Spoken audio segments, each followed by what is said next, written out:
녹화 시작됐고 편하게 말씀해 주시면 됩니다. 인터뷰 응해 주셔서 감사하고 긴장 안 하셔도 됩니다. 행정보조 업무를 하고 있고요. 인사지원 업무를 주로 하고 있습니다. 1399를 통해 들어오는 내부 고발, 중대 위해 신고 등의 모니터링 업무를 지원하고 있습니다. 해외 직구 식품 안전 관리를 하고 있습니다. 다른 나라에서 뭐 이러이러한 규제 때문에 수출이 늦어지고 있다라든지 규제를 받고 있다 이런 부분에 대해서 저희 과가 나서서 다른 나라와 협력하는 업무를 많이 하고 있어요. 아시아 태평양 규제기관장 협의체라고 아프라스라는 게 있는데 아프라스 행사도 진행하고 있습니다. 국민들이 안전한 화장품을 사용하실 수 있도록 정책을 수립하고 전반적인 관리 감독을 합니다. 10월에 원아시아 뷰티 포럼이라고 큰 행사를 준비하고 있거든요. 이게 매해 저희 과에서 주최를 하는 행사인데 관련 업무를 주로 보고 있습니다. 위생등급계에서 음식점 위생등급 관련 업무 및 홍보 업무 보조를 맡고 있습니다. 식품 미생물이나 바이러스, 기생충 같은 거에 대해서 위해평가나 아니면 이걸 건축해낼 수 있는 시험법 개발 같은 업무를 주로 하는 과고요. 저는 여기서 미생물 IS 업무로 들어가서 코러스 서류 작업 같은 걸 하고 있어요. 연구는 따로 하시나요? 연구 보조를 하고 있어요. 스포이드 만지고 이런 그렇죠. 거? 거의 실험실을 매일 드나들고. 업무는 건강기능식품 데이터베이스 구축 및 영양 위해 평가를 위한 자료조사 및 검토 지원 업무를 하고 있습니다. 이런 자유자소서를 적어볼 일이 잘 없잖아요, 저희가. 그렇죠. 직무에 필요한 역량을 갖추기 위한 노력? 경험했던 정말 사소한 일에서 느낀 점과 그 느낀 점을 업무에 어떻게 접목시킬지 긍정적인 가치를 실현하는 기관에서 비전 및 목표를 달성하고 싶다는 내용의 문장을 작성했던 게 기억납니다. 그 교내외 활동에서 조금 더 직무와 관련된 경험들만 뽑아서 직무 관련 경험을 적었고 어필을 위해서 채용되어야 하는 이유에 대해서 적었습니다. 쓰다 보니까 2장이 넘어가서 저는 글씨 크기를 조절해서 2장 꽉 채워서 제출했습니다. 근데 그 나와 있는 건 한 장이었잖아요. 맞아요. 그래서 저는 한 장 했습니다. 저는 딱 한 페이지. 저는 2쪽 다 채웠던 걸로 기억합니다. 분량은 관련이 없는 걸로. 한 경험이 있으면 여러 가지 분야로 세분화시켜서 대답할 수 있도록 했던 것 같아요. 그리고 챗GPT 많이 이용했어요. 제 자소서를 넣으면 질문들 뽑아낸 다음에 그냥 얘랑 대화하면서 연습했던 것 같아요. 또 유튜브에 면접 시뮬레이션이라는 걸 검색해보시면 면접관 3명이 이렇게 앉아있고 쓰고 듣는 이런 것만 10분 내외로 나와 있는 영상인데 그거 보면서 저는 면접 준비를 했습니다. 완전 꿀팁이다. 시선 처리가 저는 좀 문제가 많았거든요. 그래서 그거를 고칠 수 있었던 거. 네이버에 식약처, 청년 인턴, 면접 후기 이런 거 쳐서 면접 질문 같은 거는 다 뽑아서 예상 질문 연습을 했고 아무래도 공공기관이다 보니까 뭔가 인성 관련된 질문이 많을 것 같아서 그 위주로 조금 더 많이 준비를 했던 것 같습니다. 약간 거울을 보면서 소리내어 말하는 등 저만의 가상 면접을 진행하면서 면접을 준비했었습니다.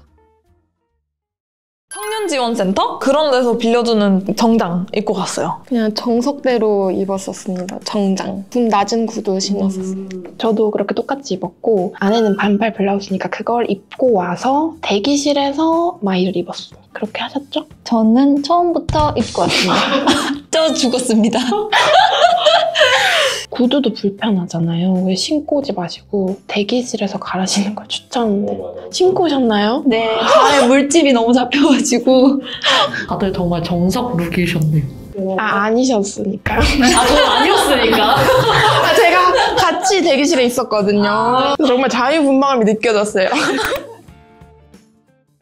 본인이 지원한 직무랑 전혀 다른 업무를 받으면 어떻게 하겠냐는 질문을 하셨었는데 어차피 새로운 분야에 지원하는 만큼 어떤 업무 받더라도 새로운 마음으로 임하겠다고 대답했었습니다. 저는 평가원이니까 먼저 식약처의 모토에 대해서 물어봤고 평가원의 모토에 대해서도 이어서 물어보셨는데 모토? 모토라고 하면 뭐라고요? 식품의 안전이 기준이 되는 세상 그거 있잖아요. 슬로건. 네, 슬로건. 그거 모토에 대해서 물어보셨고 그 평가원은 따로 가지고 있나요? 또 있대요. 그건 아무도 대답 못했어요. 갈등 해결 방법. 또 일을 시켰는데 그 일이 너무 잡무이면 어떡할 거냐 이런 것에 관한 아무래도 인성 질문이 많았습니다. 제가 하게 될 업무가 갖고 있는 가치가 무엇인지 그 홈페이지를 열심히 공부를 했어가지고 식약처 올해 목표가 있어요. 그걸 토대로 답변을 했었죠. 성격의 장단점이 뭐냐에서 끝나지 않고 장점에 대한 비결이 뭐냐, 그리고 또 단점을 보완할 수 있는 방법이 뭐냐, 이렇게 꼬리 질문까지도 하셨고, 인턴을 하다가 더 좋은 기회가 생기면 중간에 중단할 건지도 물어보셨고, 마지막 할 말도 물어보셨으니까. 상급자가 나보다 나이가 적으면 어떻게 할 것인가? 답변하면서 최선의 결과라는 단어를 말했었는데 딱 거기 꼬리 질문으로 본인이 생각하는 최선의 결과가 뭐냐라고 이렇게 물어보셨었어요. 저는 월급이 적은데 괜찮냐는 질문을 받았었습니다. 당시에는 식약처에서 근무하고 싶은 마음이 굉장히 컸고 경험을 얻어보고자 하였기 때문에 큰 상관이 없었다고 답했었습니다. 지금은 그럼 어떠신가요? 노코멘트 하겠습니다.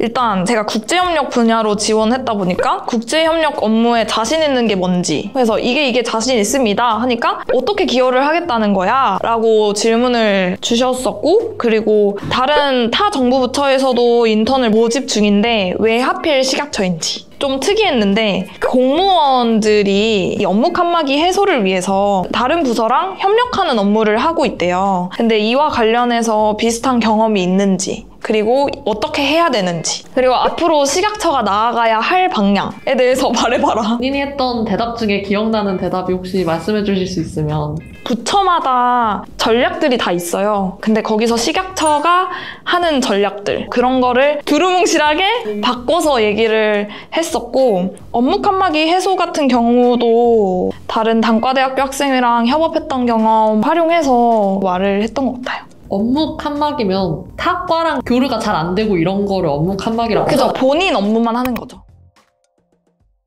우송역에서 오시는 분들 많으실 거예요. 근데 우송역은 가보시면 정류장이 다닥다닥다닥 붙어 있어요. 그래서 우송역 6번 정류장인지 꼭 확인할 것. 방문증 발급을 받아야 돼요, 식약처는. 그래서 정문으로 오셔야 되고, 신분증도 챙겨오셔야 되고, 검사도 하잖아요, 물품 검사도. 그래서 좀 여유롭게 오셔야 합니다. 저는 한 30분 전에 도착했는데 면접장 도착하니까 거의 바로 들어갔던 것 같아요. 5분 남았나? 적어도 1시간 전에는 도착해서 준비하는 게 좋을 것 같습니다. 그리고 방문증으로는 어느 곳도 출입할 수가 없습니다. 그러니까 당황하지 마세요.